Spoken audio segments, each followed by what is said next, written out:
A person's greatness is determined by their thoughts. This timeless truth has been proven repeatedly by the lives of successful individuals like Elon Musk, Steve Jobs, and Jeff Bezos. Napoleon Hill, in his famous book Think and Grow Rich, said, "What you think about, you become." But if that's true, why do so many people struggle to succeed? Do they not think about their future? Do they fail to see their own potential? Today's story will uncover the answers to these questions and teach you a powerful lesson. Along the way, we'll also learn some new words to enhance our English skills. So, stay with us till the end. I promise this video will be worth your time. Once, in a busy railway station, there lived a beggar. Every day, he survived by asking passengers for alms as they waited for their trains. One day, as he was begging, he noticed a well-dressed businessman stepping onto the platform. Seeing his expensive suit and confident posture, the beggar thought, "This man must be really rich. If I ask him for money, he'll surely give me a generous amount." With this hope, the beggar approached the businessman and stretched out his hand. But instead of giving him money, the businessman looked at him and asked, "Do you always just take from others? Have you ever given anything to anyone?" The beggar was startled. He had never heard such a question before. Confused, he replied, "Sir, I'm just a beggar. I survive by asking for alms. I have nothing to give to anyone." The businessman smiled slightly and said, "If you believe you have nothing to give, then you also have no right to ask for anything. I am a businessman.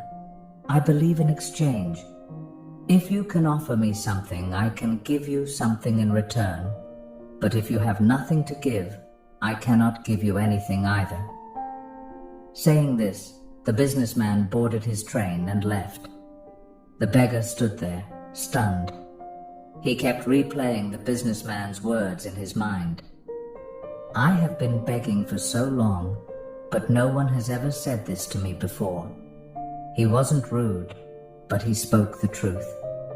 If I can't offer anything in return, then why should people give me anything?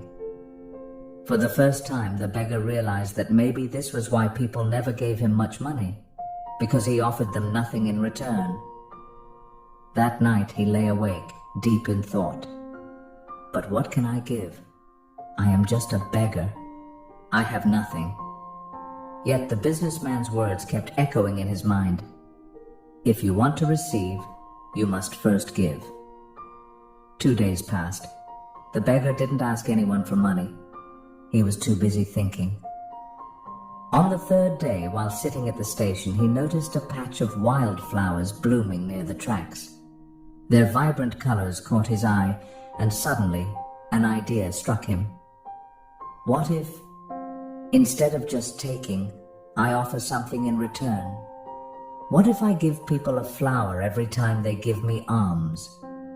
Determined, he walked over, gently plucked a handful of flowers, and went back to his usual spot. When someone handed him a coin, he smiled and offered them a flower in return. Surprisingly, people accepted the flowers with joy. Some even smiled and thanked him. As the days passed, something incredible happened. More people started giving him money. But he noticed a pattern. As long as he had flowers, people gave generously. When he ran out of flowers, the donations decreased. So it's true. People like to receive something in return, he thought. One day, as he was handing out flowers in exchange for alms, he spotted the businessman again, sitting in the train. Excited, he rushed over and said, "Sir, today I have something to give you. If you give me money, I will give you flowers in return." The businessman smiled, handed him some cash, and took a few flowers.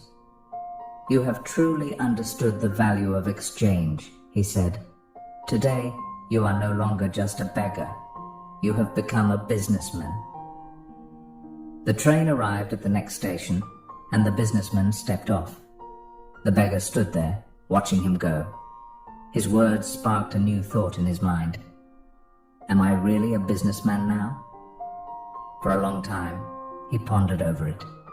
Then, suddenly, he realized something. I now know the secret of success. I am not just a beggar, I am a trader. People aren't giving me money out of pity.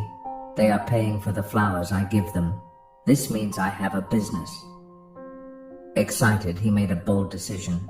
That day he left the railway station and never returned as a beggar again. 6 months later. At the same railway station, two well-dressed men met.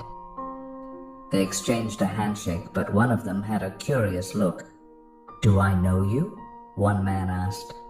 The other smiled and replied, "Yes, we've met twice before, right here, on this very train." The first man frowned, trying to remember. Then his eyes widened in surprise. "Wait, you're the beggar, the one I refused to give money to, and then later I bought flowers from you." The former beggar laughed. "Yes, that was me, but today I am no longer a beggar. I run a successful flower business and I'm traveling to expand it further." The businessman was astonished. "That's incredible. What changed?" The flower seller smiled. "You taught me one of life's greatest truths. We only receive when we give." That day, I realized that I was never really a beggar. I was a businessman all along. I just had to see myself that way. The two men shook hands again, now as equals. Then they boarded their trains, heading towards their respective futures. Life is shaped by how we see ourselves. If you believe you are small, you will remain small. But if you recognize your inner potential, you can achieve greatness. So don't limit yourself. See yourself as strong, capable, and successful. Because when your thoughts change, your future changes too. If you like this story, give it a thumbs up, comment below on what you learned, and share it to inspire others. See you in the next story.